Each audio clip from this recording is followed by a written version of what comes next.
누가복음 7장 24절에서 30절입니다. 본문 앞에 요한의 이야기와 연결됩니다.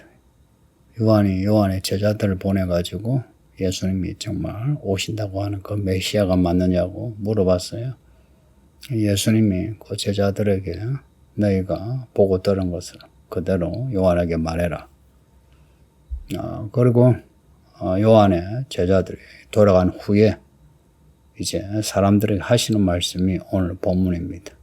그 요한에 대한 말씀이에요. 너희가 무엇을 보려고 광야에 나가더냐. 요한이 광야에서 외치는 자였죠. 사람들이 요한에게 갔는데 뭘 보려고 요한에게 갔느냐 하는 거예요. 이건 우리에게 주시는 말씀이기도 합니다. 우리가 교회에 뭘 보려고 왔느냐 하는 질문이기도 합니다. 24절, 26절에 바람에 흔들리는 갈대냐? 그건 아니겠죠, 그죠? 그러면 너희가 무엇을 보려고 갔느냐? 부드러운 옷 입은 사람이냐? 보라, 화려한 옷을 입고 사치하게 지낸 자는 왕궁에 있느니라. 그것도 아닌 거죠. 그러면 너희가 무엇을 보려고 나갔느냐? 선지자냐? 그래, 맞다. 요한이 선지자예요. 선지자를 보러 간 게 맞다는 겁니다. 요한이 하나님이 보내신 선지자다고 확인시켜 주시는 거예요. 내가 너에게 이르노니 선지자보다 더 훌륭한 자니라. 누가? 요한이요. 사람들이 광야로 요한이 있는 광야로 간 이유는 하나님이 보내신 사람, 선지자를 보기 위해서. 근데 요한은 그 선지자들보다 더 탁월한 사람이란 겁니다. 27절 보면 어떻게 탁월하냐? 내가 내 사자를 내 앞에 보내노니 그가 내 앞에서 내 길을 준비하리라 한 것이 이 사람에 대한 말씀이니라. 요한은 예수님의 앞길을 준비한 사람인 거예요. 예수님의 앞길. 다른 선지자는 예수님에 대해 예언한 사람이고 요한은 예수님의 길을 준비한 사람입니다. 누가 예수님과 가깝겠어요? 세례 요한이에요. 그래서 여자가 낳은 아들들 중에 요한보다 큰 자가 없답니다. 요한이 가장 큰 선지자라는 말씀이기도 하고 그리고 요한이 가장 큰 사람이다 라는 말씀이기도 합니다. 그러면서 하시는 말씀이에요. 그러나 하나님의 나라에서는 극히 작은 자라도 요한보다는 크다 하고 반전에 말씀하십니다. 여자가 낳은 아들들 중에 요한이 가장 크다 하시놓고는 하나님의 나라에서는 요한이 가장 작다. 그럼 하나님의 나라의 사람들은 다 세례 요한보다 큰 사람이라는 겁니다. 어떻게 하나님의 나라의 사람들이 다 세례 요한보다 크겠어요? 하나님의 나라의 사람들은 하나님의 자녀입니다. 뒤에 35절. 35절 보면은 이제 내일 읽을 구절이에요. 지혜는 자기의 모든 자녀로 인하여 옳담을 얻느니라. 하나님의 나라의 사람들은 다 하나님의 자녀들입니다. 자녀들은 종보다 크죠. 세례 요한이 하나님의 나라의 길을 닦은 사람이에요. 그러나 하나님의 나라에 들어간 사람은 아니죠. 요한에게 세례받은 사람들은 다 물세례 받았잖아요. 근데 우리는 물세례와 함께 성령 세례죠. 고로 물세례 받은 사람들보다 성령 세례 받은 사람이 크다. 이렇게 생각하시면 되는 거예요. 고로 요한보다 하나님의 나라의 사람이 크다. 우리가 지금 예수님을 믿죠.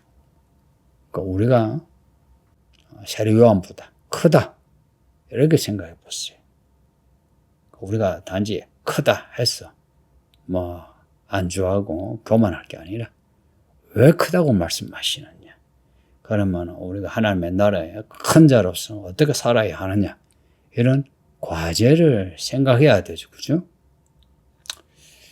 요한에게 세례받은 사람들이 나오는데 앞에 요한이 세례 주는 이야기가 나오죠. 그 세례 이야기에서 세리들에 대해서 말하고요. 그리고 군인들에 대해서 말합니다. 그 세리들, 군인들, 그 사람들 괴롭히지 말고 또 세금 속이지 말고 그 회개에 합당한 열매를 맺어라 했어요. 유대 땅, 갈릴리, 사마리아 사람들이 와서 요한에게 세례를 받았는데 거기에 바리새인과 율법 교사들은 나오지 않아요. 바리새인과 율법 교사들은 세례를 받지 않았다 이야기입니다. 그러니까 세례 받은 사람들은 일반 백성들 그리고 군인 세리들 그리고 그들에 대해서 세례 요한이 독사의 자식아 하고 사람들로 하여금 마음 찔리게 했어요. 근데 바리새인과 율법 교사들이 왜 요한에게 가지 않았겠습니까? 독사의 자식아 하는 소리가 듣기 싫은 겁니다. 근데 세리나 아니면 군인들 아니면 죄인들로 여겨지는 사람들은 독사의 자식아 하면은 마음이 찔려가지고 내가 어떻게 하면 됩니까? 라고 엎드리게 되고 그때 이제 요한이 회개에 합당한 열매를 맺으라고 말한 겁니다. 그러나 이 바리새인과 율법 교사들은 세례 요한에게 가지 않았다. 그러니까 하나님의 뜻을 스스로 저버렸다 하는 겁니다. 30절에 그들 자신을 위한 하나님의 뜻을 저버리니라.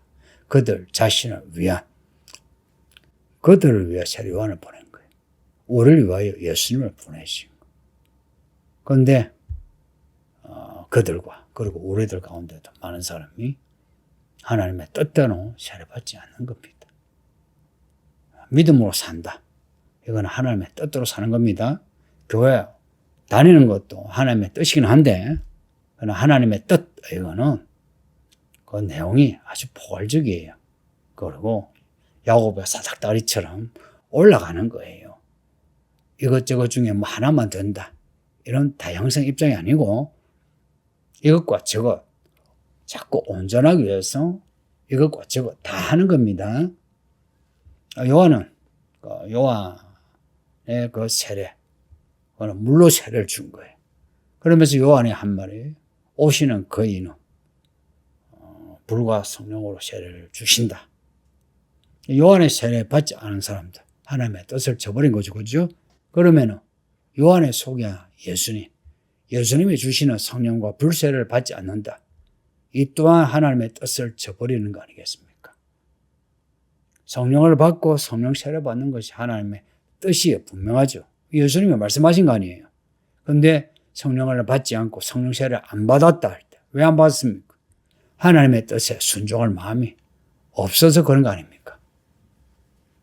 어떤 분은 기도를 해도 뭐 성령 세례 받지 못했다 하는데 성령 세례 받을 만큼 기도하셨느냐 하는 거예요. 현대인들은 자기 자신에 대해서 자기가 스스로 연민과 동정을 가지고 자기 변명이 아주 심해요. 그래서 설교도 현대를 위한 설교가 돼가지고 자기 연민 그 동정을 어쩌쩌고 하면서 그렇게 위로하고 평안케 해요. 이게 뭐 필요 없는 건 아닌데 이게 주류가 되면 안 되는 거예요. 주류는 예수 믿어 성령 세례 받으라 하는 겁니다. 그리고 하나님의 사람으로 살아라 하는 겁니다.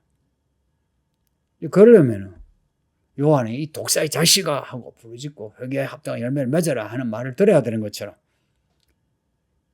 예수를 믿고 성령 세례 받으려면 회개하고 성령을 받아야 되죠.